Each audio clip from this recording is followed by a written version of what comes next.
Pamilya po ng mga nasawim ng biktima sa salpukan po ng SUV at tricycle sa San Fabian, ibabalik ang perang pinang-areglo ng sospek. Para sa detalye ng balitang yan, kasama natin Idol Jam Victorio. 104.7 IFM Report. Desedido ang mga naiwang pamilya ng tatlong biktima na nasawi mula sa salpukan ng SUV at tricycle noong gabi ng Miyerkules Santo, Abril 1 sa Milongos, San Fabian, Pangasinan.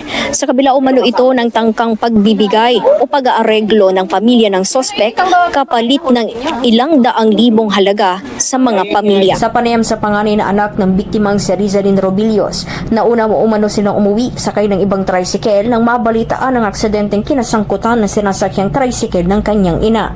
Ayon sa kanya, bilang panganay, labis ang sakit ng pagkawala ng kanilang ina, lalo na't kabilang sa mga nakaligtas ang kanyang nakababatang kapatid. Noong araw na yun, ma'am, nag-beach po kami noon. Niyaya ko na po sila na umuwi. Kaso ang sabi pa po nila na magpapahangin pa po sila hanggang sa nauna na po kami umuwi noon. May nag-message sa akin na kaibigan ko na aksidente yung magulang ko. Nashock po ako na makita ko yung magulang ko na nakaandusi na lang po sa kalsada, mga kapatid ko. Sana po mabigyan po ng hustisya yung magulang ko at sana makulong po yung nakadisgrasya sa mga magulang ko. Samantala, ibabalik din umano ng pamilya ng 62 anyos na biktimang si Susana Petras ang halagang 110,000 pesos na ibinayad ng pamilya ng suspect. Anila, tinanggap lamang nila ito dahil sa pagkabigla at bilis ng pangyayari na kumitil sa buhay ng kanilang ina.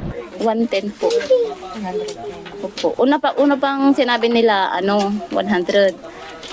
Ang naano din namin, parang lutang na din po kami. Ang sinabi ng manang kuya ko, kung pwede, 130. Kasi iniisip din namin yung gagastusin namin dyan sa pagburol. Walang-wala din kami.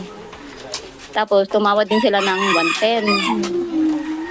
110. Kaso napag-usapan din namin ng mga iba kong mga kuya, wala pa dito. Kung pwede daw, laban na lang daw namin. Paano yun, ma'am? Laban niyo po? Baka ilaban na lang po namin, ibabalik na lang namin yung nila. Ang nasabing aksidente ay kumitil sa buhay ng tatlong magkakapitbahay na pasahero ng tricycle na pauwi sana sa barangay Pugo, Mangaldan nang mabangga sila ng isang SUV na minamaneho umano ng isang lasing na lalaki. Naiulat din na agad ng kauwi ang suspect matapos ang insidente dahil wala pang naisang pangkaso laban dito. Ipinaliwanag naman ng San Fabian Police Station na hindi nila maaaring panatilihin sa kustodiya ang suspect dahil walang naisang pangkaso sa loob ng reglementary period o tinagdang oras upang ito ay maaresto at maipakulong. Matapos ang holidays, nakatakdang iproseso ng mga pamilya ang pagsasampa ng kaso laban sa suspect upang makamit ang hustisya para sa kanilang mga mahal sa buhay. Makakuha namin yung hustisya sa nanay namin kasi nawalan din kami ng nanay.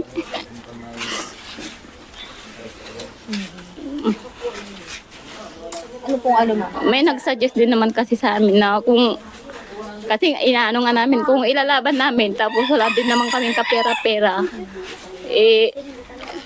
baka matalo lang din kami kasi wala din kaming pang-budget.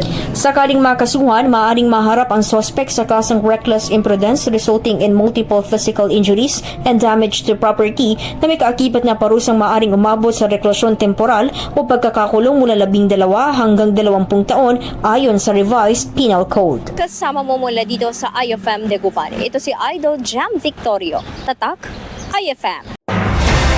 IFM News. IFM News. IFM News.